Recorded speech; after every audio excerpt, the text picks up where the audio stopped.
Welcome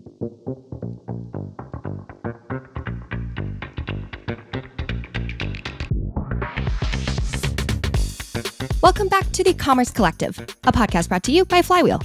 You're listening to This Month Above the Fold, a monthly series on the Commerce Collective feed where Patrick Miller, co-founder of Flywheel, covers the most important e-commerce stories each month. And this is your June 2024 special edition.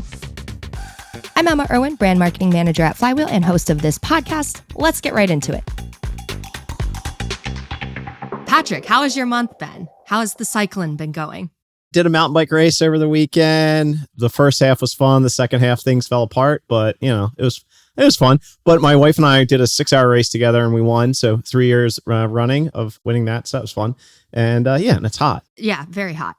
How about you? What'd you do? I actually have been in Europe all of June. So oh, nice. Yeah, I'm back in New York now, just as like a filibuster until I go back to Arkansas. But it was very nice. It was a very long time to live out of a suitcase, but we did it. We made it to London to work with the team in Cannes and then did my own travels. So it was very fun. Awesome. Yes. That's a very fun one. Yes. Okay. This month, we're doing something just a tiny bit different. We're going to cover Flywheel's recent paper that you authored titled The Big Shift, because in my opinion, it was a big thing for Flywheel to actually publish a paper out into the world. And it's a really cool paper that happened to come out in the month of June. So I'd love to start with your kind of inspiration for writing the paper / a overview for anyone who might not be familiar with it. Sure. And co-authored. So Katie Box co-authored it with me. Katie, longstanding colleague and really driving force behind it. And we sort of just wanted to, take a step back and look at the industry in a little bit more of a macro focus. And also, personally, I'm kind of sick of PowerPoint. And so, I've been singing and dancing around PowerPoint slides for a long time. And it was just fun to write, quite frankly, and just to, and to look at the industry in a way of okay, well, what's changing? Why is it? And how do we think about the relationship and the tensions and the value created between brands and retailers? And so sort of at the core of that is sort of thinking on sort of different axes of historically, brands tend to be national or global. Retailers, because of the physicality of the store, tend to be, local or regional. There are very few, international, retailers. And so because of that, if I go back, 100 years, retail's totally fractured. A&P Corporation comes around. It starts to then create additional horizontal nature just because they had so many different stores. And then you look at Sears, Kmart, and then Walmart. They are able to then nationalize, the biggest being Walmart, 4,800 stores across the country. And so the balance of power shifted from the brands who were historically nationally to the retailers because they all of a sudden became national as well. And so we wanted to look at this and say, okay, well, does e-commerce change that? And are things shifting? And, and if so, how and why? And then we looked at it from the sense of okay, one, selection, and then two, sort of, data and insights and how they are shared, how they are determined, and then who can gain an advantage and not just gain an advantage against, one another, but create value together. And ultimately, that's what we're trying to figure out is the Venn diagram between brands and retailers where they both were able to create value. Something that I've been thinking about on your point of selection and then data and insights is that retailers, we know that they want this endless selection because that increases the search competition. Advertisers have to then move up the funnel. They want more data, blah, blah, blah. But I'm kind of curious, do you see a future where retailers don't want endless selection anymore? I'm very stuck on this idea of the homogenization of all the marketplaces and all of them just kind of seeming the same. And Amazon even recently had that changing in that Seller Central policy where they're we want all manufacturers to just list basically all items on Marketplace, which is different from the historical 1P versus 3P. But tell me more about endless or selection in general. Let's take a step back. When I think about selection, it's not just, selection on an endless aisle. There really actually aren't that many, marketplaces, but there are a whole lot of retailers. And within retailers, most of them are constrained by the physicality of the store. So if I'm convenience, I've got 3,000 SKUs, regional grocery, 30,000, supercenter, 100 and some thousand. And so they may have an e-commerce business because, there's a cell phone involved, but if I'm picking out of store, I'm losing out on the biggest growth driver, which is incremental selection. So if I'm picking out of a regional grocery store, there's only, so many slots for peanut butter. And so if I'm selling on, if I'm a brand and I'm driving that, sort of channel shift, Well, it's profit accretive because somebody's got to pick the thing, because it used to be I pick the thing. Now the Instacart shopper picks the thing and then delivers it to my door. It used to be my gas. It's no longer my gas. It's now the Instacart shopper. So who pays for that? And what do I get in upside? And so, yeah, shareholders like love the idea of, hey, the e-commerce business is growing, but if I don't have the incremental selection, I can't bridge to profit. And so, or it's bridging to profit's more challenging. And so think of it, so then if I then compare it to pure marketplaces, well, I can list anything. And so I can then make a bigger widget, and I can then create enough penny profit to care, to bridge for outbound freight, because the ASP gets to be high enough, because it's sort of a unit economics game, not a basket game, or at least an asynchronous basket game. And so I can then create it, sort of make whatever thing I want. But the retailer will oftentimes say, well, I want all the things, because they can have all the things. And if I'm a brand, well, maybe I don't want them to have all the things. And maybe I want to have a, sort of a channel strategy that creates differentiation, by retailer or across my D2C.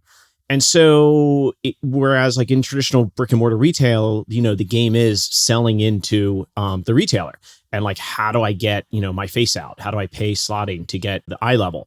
Well, on a marketplace, it's the opposite. And they want all the things, but you, the brand, don't have to give them all the things. And so how do you create thoughtful selection across different retailers, across different classes of trade, to best optimize, both profit share and growth across all of the various retailers and marketplaces? Now, on the other side of that is then sort of the, sort of on the data and insight side. And so you're like, well, why do they care about that? Well, they care about that because, to quote, Doug McMillon from a couple of years ago, talking about their ads business, he's never seen something with such high gross margins, in Walmart. And yeah, like ads business is really high margin. It's great. And, and it's growing.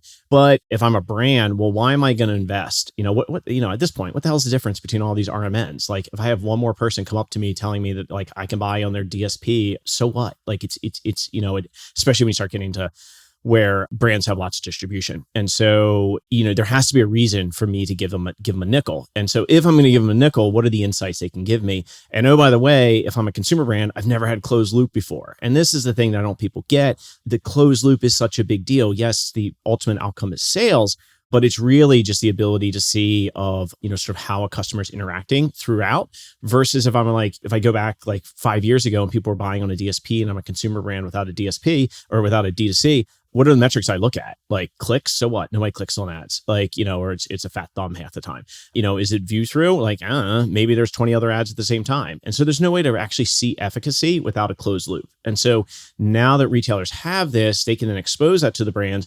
Brands can then sort of optimize across, and then it can create a whole lot more value by leveraging these different retail media networks. Got it. And on that, I'm thinking about how when we work with our clients who are the advertisers, and it's like kind of pulling teeth to get this data out of the retailers. But at the same time, I think there's a point in the paper for like retailers to differentiate themselves. They have to then be willing to provide more and more data so that there is this closed loop. But what if someday like every single retailer just provides all of the data? Is that a good thing? Like, how do they then differentiate themselves further? So I think like I would bifurcate between what's on site, what's off site. And so what's on site, how you prove efficacy? Did more trucks show up? Like at the end of the day, like I put a nickel into the machine, did a quarter pop out or a dime pop out? And so, and over what, period of time.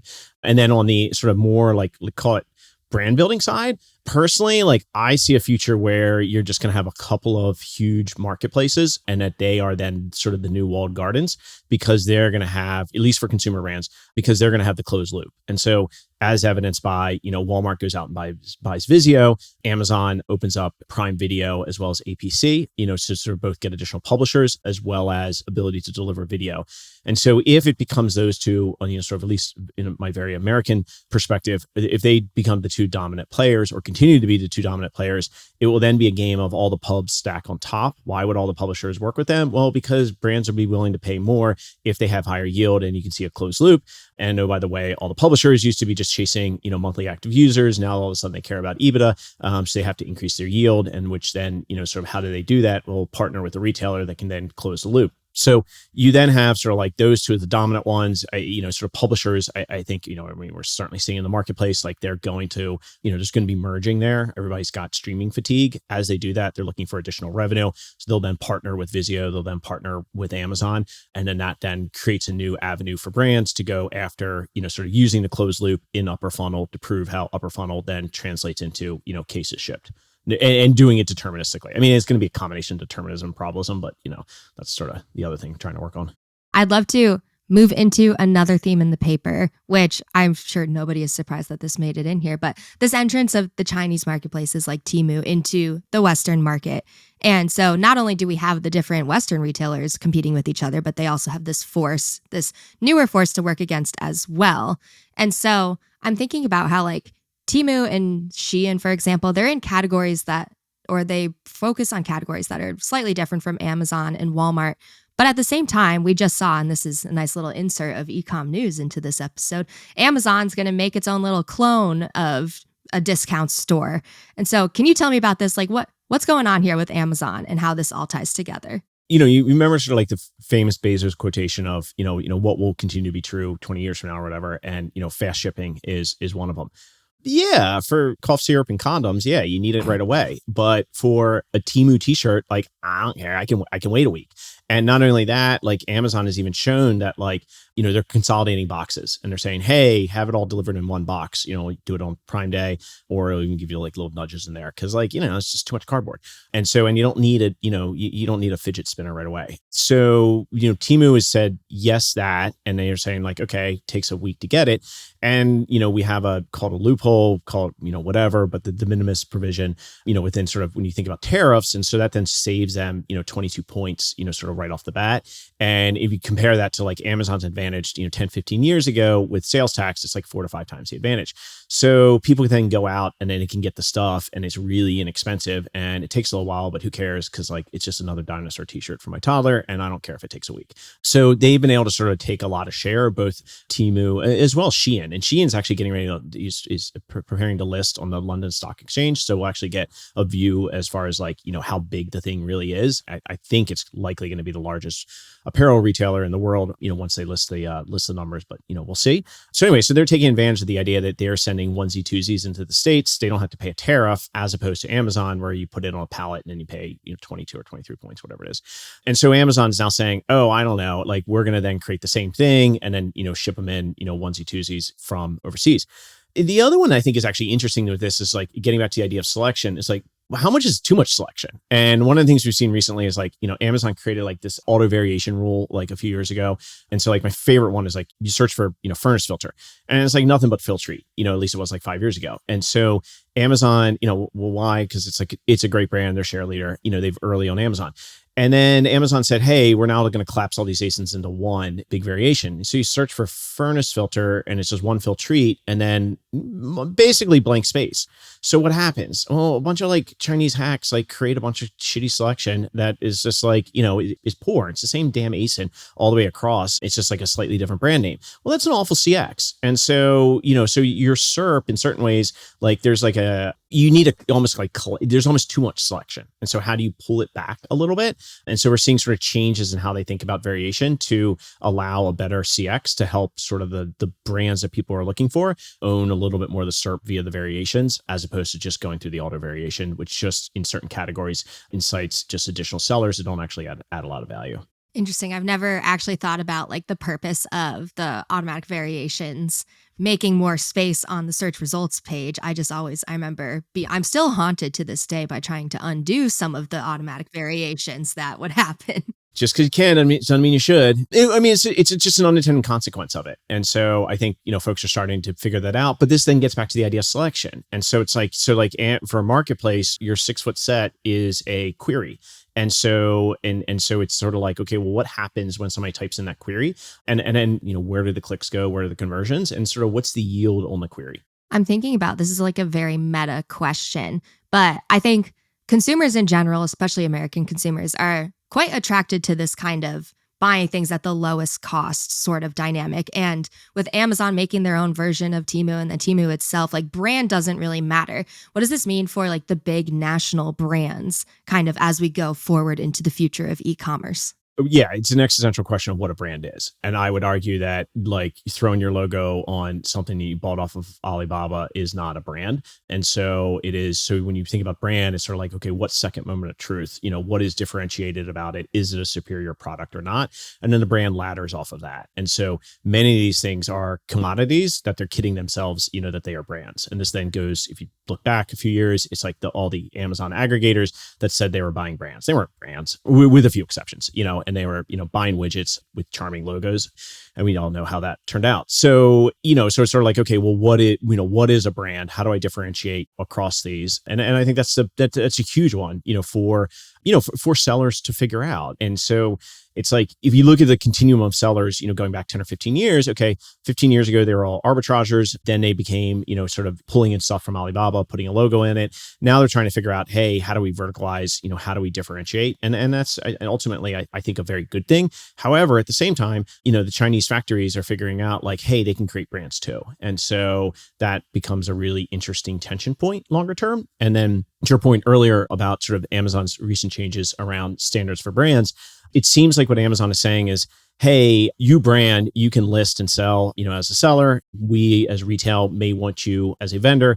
Amazon will figure that out. And that's, sort of a long-standing, tension point. But what I think they're sort of also hinting at is like this idea of an exclusive retailer agreement that they don't really love. And so why would they not love that? Well, because in my mind, from seeing sort of how these folks act, it ends up being artificially high prices to the customer in the sense that the ASIN is listed by the exclusive retailer. They park it at MSRP. And then they then go after all the other sellers so that there is only that one listing. And so rather than, sort of have the price bounce around because you have lots of different competition on that listing, it's parked at one price point. I think Amazon sees that as a negative CX. And so they either want that to be the brand directly selling it or they want it to be a vendor. Got it. You should write a whole book on this. I feel like this could be an entire textbook. I got too many NDAs. Fair. Okay, last theme I want to cover in this episode is just this idea of the brands gaining some control back or tipping the power balance back slightly more in their favor, which is broken down in the paper as product selection and media spend and using those to your advantage. And I'm sure at this point, everyone listening is kind of like, yeah, duh, but how?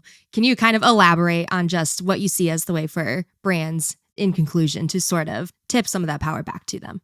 Sure. So I think on the selection front, like just because you can doesn't mean you should. And so being very thoughtful about which classes of trade and which retailers get which SKUs and how do you differentiate across them. And knowing that, many of the, marketplace led retailers, their goal is ubiquitous selection. And so they want what you have, i.e., your SKUs. And so I remember like years and years ago, like, when vendor managers were charming, they would go to like trade shows and like, they'd just like walk around and, and play nice with brands. And they'd always be like, hey, let me see your price list.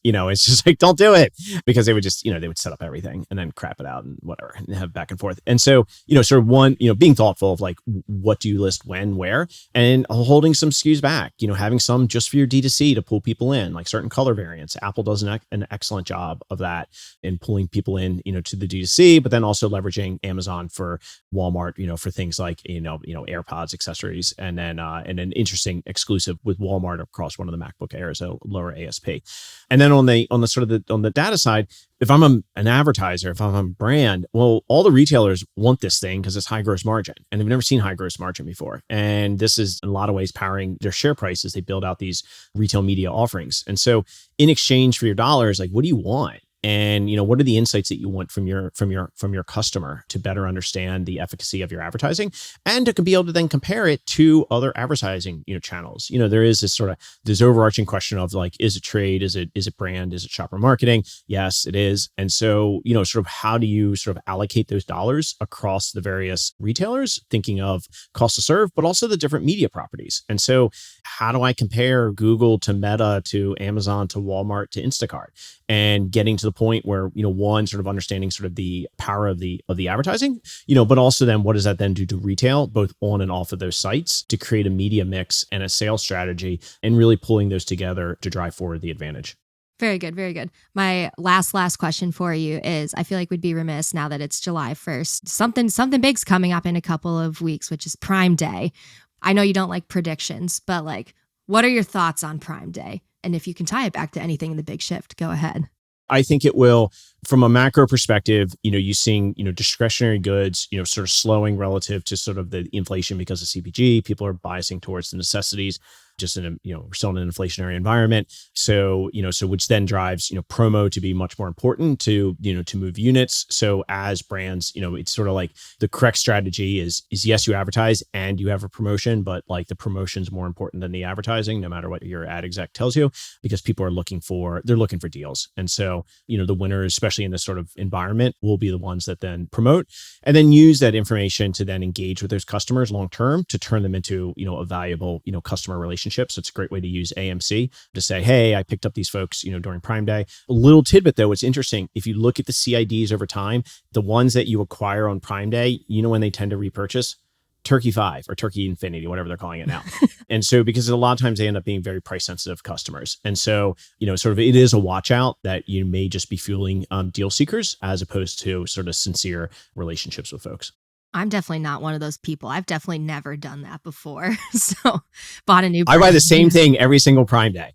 I buy a Camelback water bottle. I buy one thing, and I'm always just like, how long does it take? And so you can always just see, like, I'm just like, oh, my one ace, and I'm always like, okay, is it showing up today? Is it showing up tomorrow? Is it 3 days from now? And so you can sort of see my bar napkin math is just like, all right, like how, although actually, one other thing, I was complaining about delivery times on Whole Foods recently and just like how much better Instacart is.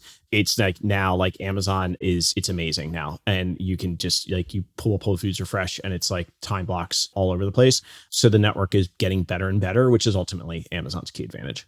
Got it. I do have to, do you just lose your Camelback water bottle every year? Do you have a giant collection of them? No, I just got a stack of them over here.